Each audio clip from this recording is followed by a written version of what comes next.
ઈરાનથી ડરીને ભાગ્યું ટ્રમ્પનું યુદ્ધ જહાજ।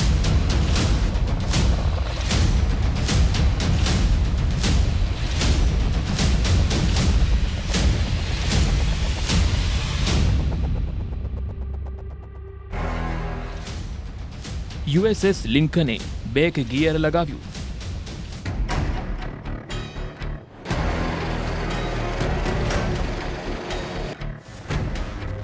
ઈરાનનું એલાન, જે આવશે તેને મારી નાખવામાં આવશે।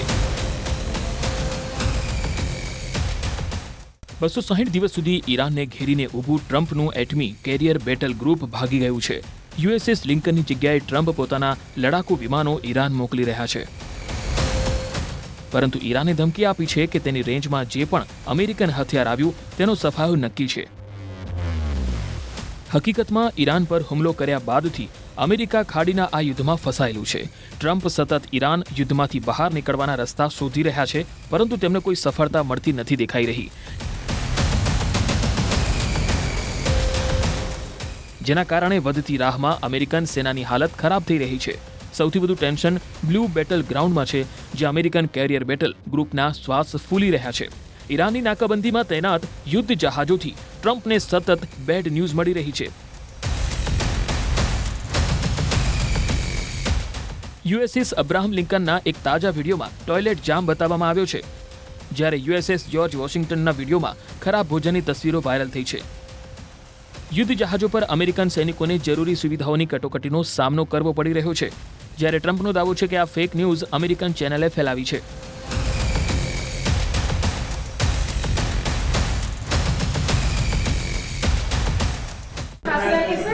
Is there enough food on the USS Lincoln? Yeah, it is. That was a CNN fake report. The Lincoln has been out there for a period of time, good period of time. But over the years, we've had them out there much longer. I was at a group meeting, and an admiral came up to see me over the weekend. And it was at a big group, and he happened to be an admiral retired. He said, I've been on ships that are out there much longer than that, sir. And I know people on the Lincoln, they say it's beautifully maintained and beautifully taken care of.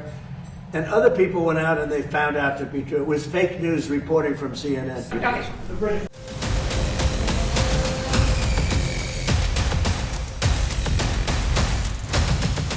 Trump માને કે ન માને, પરંતુ Iran front પર તેમની સેના મુશ્કેલીઓમાં ઘેરાયેલી છે।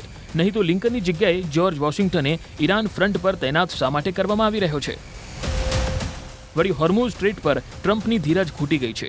હવે તેમને કોઈપણ રૂટ પર જે પણ પડકાર આપશે તેનો સફાયો ફાઇનલ છે। ટ્રમ્પે દાવો કર્યો છે કે હવે ખાડીના કોઈપણ દેશે ખુલ્લેઆમ ઈરાનના પક્ષમાં વલણ અપનાવ્યું તો તેને રાખમાં ભેળવી દેવામાં આવશે। આખરે ટ્રમ્પ હોર્મુઝ સ્ટ્રેટ પર હાઇપર ટેન્શનમાં કેમ આવી ગયા હતા? તેમણે ઓમાનને મર્યાદામાં રહેવાની છેલ્લી ચેતવણી આપી દીધી છે, જેના કારણે અમેરિકા અને ઓમાનના સંબંધોમાં પણ જબરજસ્ત તણાવના સમાચાર ગરમ થયા છે। ફોક્સ ન્યૂઝના રિપોર્ટ અનુસાર રાષ્ટ્રપતિ ડોનાલ્ડ ટ્રમ્પે પોતાના સહયોગી દેશ ઓમાનને ધમકી આપી છે કે જો તે ઈરાન સાથેની વાતચીતમાં અમેરિકન પ્રયાસોના રસ્તામાં આવ્યું તો તેના પર બોમ્બમારો થઈ શકે છે। ઓમાન અને અમેરિકા બંને અલગ અલગ ચેનલો દ્વારા તેહરાન સાથે હોર્મુઝ સ્ટ્રેટ ખોલવા પર વાતચીત કરી રહ્યા છે। ઈરાન અને ઓમાન વચ્ચે હોર્મુઝ સ્ટ્રેટના રૂપમાં સહમતિ બની છે। સમજૂતીને અંતિમ સ્વરૂપ આપવાની તૈયારી છે।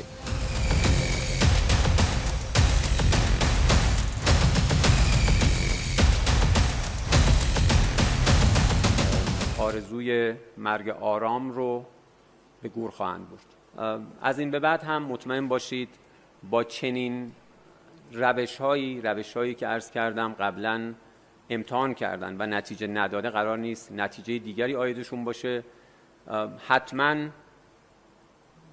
نه الان از مدت‌ها قبل با توجه به ارزیابی‌هایی که ما داشتیم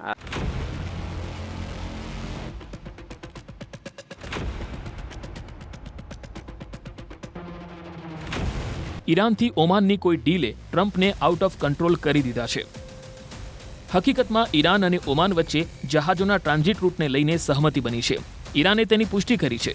ઈરાન અનુસાર બંને દેશોએ ફર્મોના ટ્રાન્ઝિટ રૂટના નકશા પર સહમતિ બનાવી લીધી છે। ઈરાન અને ઓમાન હવે સમજૂતીને અંતિમ સ્વરૂપ આપવામાં લાગ્યા છે। આ પછી બંને દેશ રૂટ મેપ સાથે સંયુક્ત નિવેદન જાહેર કરશે. પ્રસ્તાવિત વ્યવસ્થા હેઠળ ફારસની ખાડીમાં જતા જહાજો ઈરાનના કિનારાની નજીકથી ઉત્તરીય રૂટથી પ્રવેશ કરશે અને ઓમાનના કિનારાને અડીને આવેલા દક્ષિણ માર્ગથી બહાર નીકળશે. હવે અંતિમ સમજૂતી અને સંયુક્ત નિવેદનની રાહ છે. ઈરાનના વિદેશ મંત્રાલયના પ્રવક્તા ઇસ્માઇલ બગાઈએ માહિતી આપી છે કે નવા માર્ગને લઈને સહમતિ બની ગઈ છે, જેનો ઉપયોગ જહાજો આ દરિયાઈ માર્ગ પરથી પસાર થવા માટે કરશે. અગાઉ જે માહિતી સામે આવી હતી એ વ્યવસ્થા હેઠળ જહાજો ઈરાની કિનારાને અડીને આવેલા ઉત્તરીય માર્ગથી પ્રવેશ કરશે અને ઓમાનના કિનારાને અડીને આવેલા દક્ષિણ માર્ગથી બહાર નીકળશે. હવે અંતિમ સમજૂતી અને સંયુક્ત નિવેદનની રાહ છે. બસ આ જ વાતથી ટ્રમ્પનું દિમાગ ગરમ થઈ ગયું છે. તેમણે ઓમાનની ક્લાસ લઈ લીધી છે.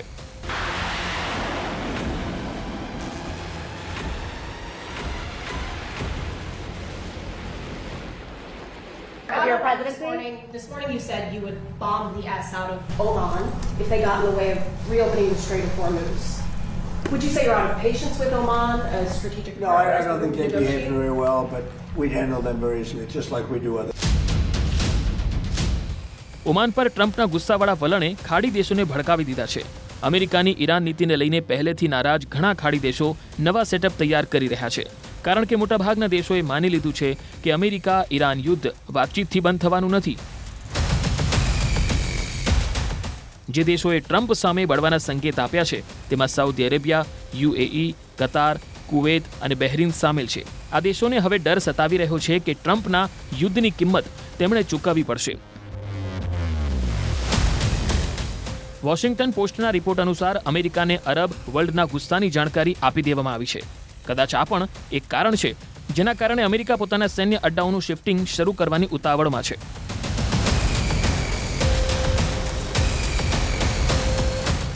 અમેરિકા યુએઈના થલ કાર્યાલયથી પોતાના એરબેઝને ઇટાલીના એવિયાનો એરબેઝ પર શિફ્ટ કરવાની યોજના બનાવી રહ્યું છે, જે ઈરાનની મિસાઇલ રેન્જ 3000 કિલોમીટરથી બહાર આવે છે.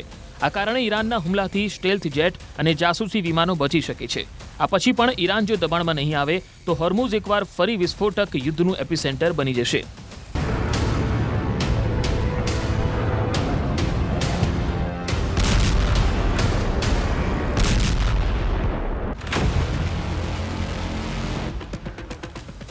જેના કારણે અરબ વર્લ્ડમાં પરિસ્થિતિ ખૂબ ભયાનક થઈ શકે છે, કારણ કે ઈરાન ખાડીમાં બચેલા તે અડ્ડાઓને નિશાન બનાવશે જ્યાં અમેરિકન સેના છે. આ જ કારણે અમેરિકાએ ખૂબ ઝડપથી પોતાના સૈન્ય અડ્ડાઓને બદલવાની યોજના બનાવી છે. જો કે હજુ યાકુબ ગાર્સિયા પર પણ તૈનાતી વધારવામાં આવી રહી છે, જેથી દરિયામાં અમેરિકન પાવરમાં કોઈ ઘટાડો ન આવી શકે.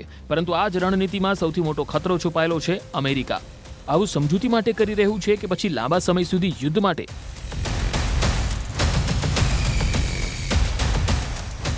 અમેરિકા સીઝફાયરની ડેડલાઇન સમાપ્ત થયા બાદ વધુ સતર્ક થઈ ગયું છે, પરંતુ ઈરાનના વલણથી એટલું નક્કી છે કે હજુ સુધી અમેરિકા પાસે હોર્મુઝ કંટ્રોલનો રસ્તો નથી. ક્યાંક એવું ન બને કે આ જ ભડકીને અમેરિકા ઈરાન પર સૌથી વિનાશક હુમલો કરી દે.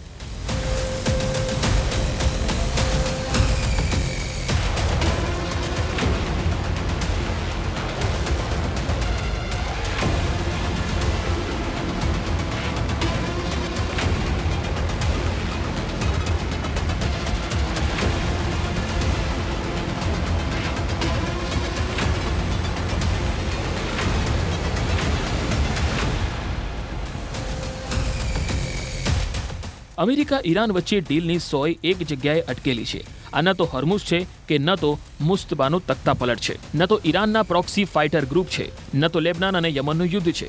ટ્રમ્પ હવે માત્ર એટમ બોમ્બ તરફ આંગળી બતાવી રહ્યા છે. તેઓ ધમકી આપી રહ્યા છે કે ઈરાનના એટમી પ્રોગ્રામનો અંત નહીં થયો તો દુનિયા પરમાણુ વિસ્ફોટોમાં ઉડી જશે.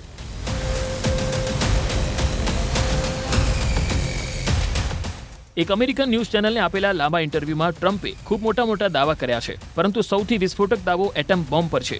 ઈરાનના ન્યુક્લિયર પ્રોગ્રામને ટ્રમ્પ તાત્કાલિક બંધ કરવાની ધમકી આપી રહ્યા છે.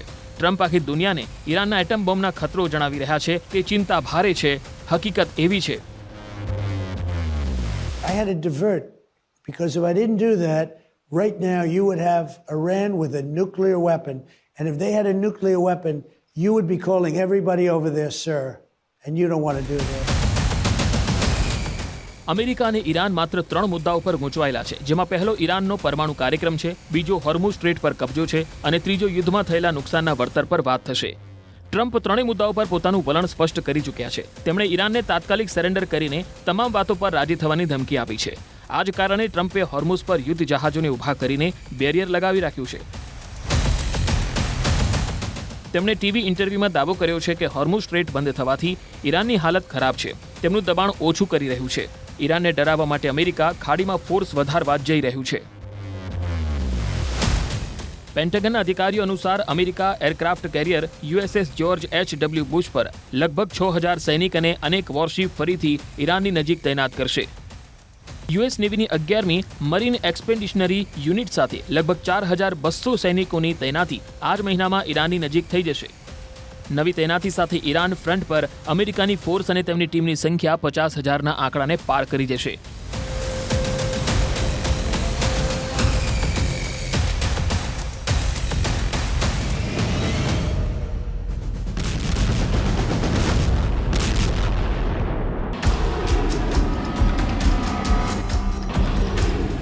ટ્રમ્પ ફાયર પાવર વધારી રહ્યા છે તો ઈરાન પણ પાછળ નથી.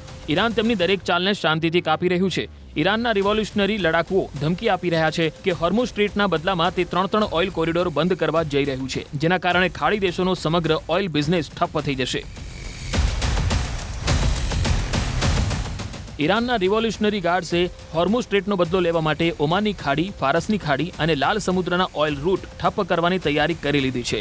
ઈરાને ધમકી આપી છે કે આ ઓઇલ રૂટ તો બંધ થશે જ, સાથે અમેરિકાને સીઝ ફાયર તોડવાની સજા પણ આપવામાં આવશે.